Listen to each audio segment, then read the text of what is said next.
Terima kasih.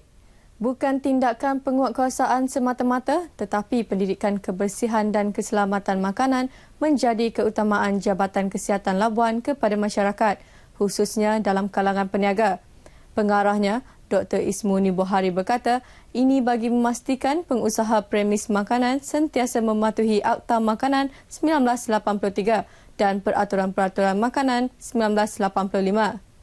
Objektif utama kita adalah untuk memberi pendidikan kepada penjual-penjual makanan dan supermarket untuk mematuhi peraturan makanan supaya makanan-makanan yang terima adalah makanan-makanan yang selamat dan tidak mendatangkan impak negatif kepada pembeli-pembeli. Beliau ditemui selepas mengetuai operasi bersepadu penjualan makanan sempena Tahun Baru Cina 2018 di Labuan. Operasi dijalankan dengan kerjasama Perbadanan Labuan dan Kementerian Perdagangan Dalam Negeri, Koperasi dan Kepenggunaan KPDNKK Labuan. Sementara itu, Dr. Ismuni turut mengingatkan pengusaha premis dan pasaraya supaya menjaga kualiti dan suhu tempat simpanan ikan dan daging dengan betul agar tidak tercemar bakteria. Dan yang educational yang paling besar yang kita bagi di sini adalah lebih kepada penjualan makanan-makanan yang berbentuk ikan dan daging. Untuk memastikan penjualan ikan dan daging ini mematuhi peraturan-peraturan penjualan, penyimpanan dan kebersihan penjualan itu sendiri. Untuk rekod, setakat Januari 2018, sebanyak 5 premis makanan di Labuan diarah tutup sementara kerana premis dan cara penyediaan makanan didapati tidak bersih. Kementerian Perdagangan Dalam Negeri, Koperasi dan Kepenggunaan KPDNKK Labuan akan turun padang mendekati masyarakat menerusi program kepenggunaan bersama komuniti setempat. Timbalan pengarahnya, Muhammad Fikri Lai Abdullah berkata, program bertujuan mendidik, memberi kesedaran serta mendengar isu kepenggunaan yang disuarakan masyarakat. Dan kita akan turun ke seluruh komuniti untuk memberi kesedaran, berdialog dengan penduduk kampung, pengguna pada keseluruhannya di akar umbi untuk memberi penerangan, menjawab isu-isu yang berkenaan dengan kepenggunaan dan sebagainya. Ini program turun padang ni. Beliau ditemui pada program tersebut di Dewan Komuniti Kampung Sungai Berdaun. Hadir sama Ahli Parlimen Labuan, Datuk Rosman Isli. Pelbagai pengisian dijalankan antaranya forum dan dialog, pendaftaran Friends of KPDNKK, kuis pengguna, pameran dan demonstrasi serta saringan kesihatan. Program dianjurkan dengan kerjasama penyelaras pengguna Parlimen Labuan. Jabatan Pertanian Labuan bercadang menghidupkan semula Taman Pertanian Kilan seperti sebelum ini.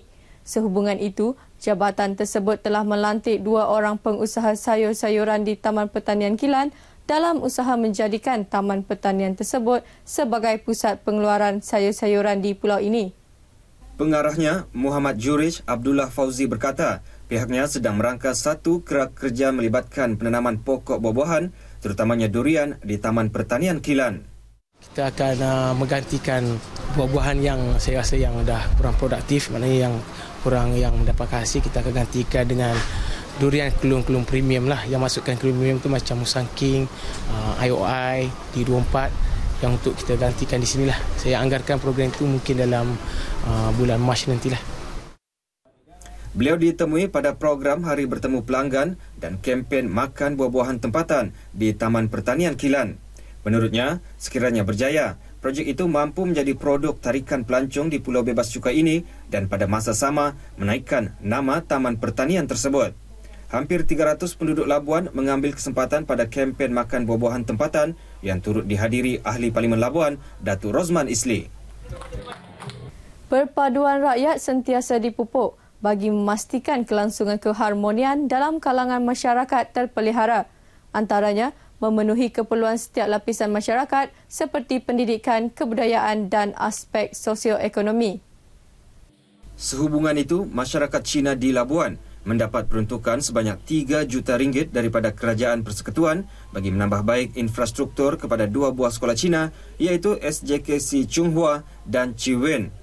Perkara itu diumumkan Ahli Parlimen Labuan, Datuk Rosman Isli pada Karnival Tahun Baharu Cina 2018 di Plaza LCCC Kampung Sungai Keling.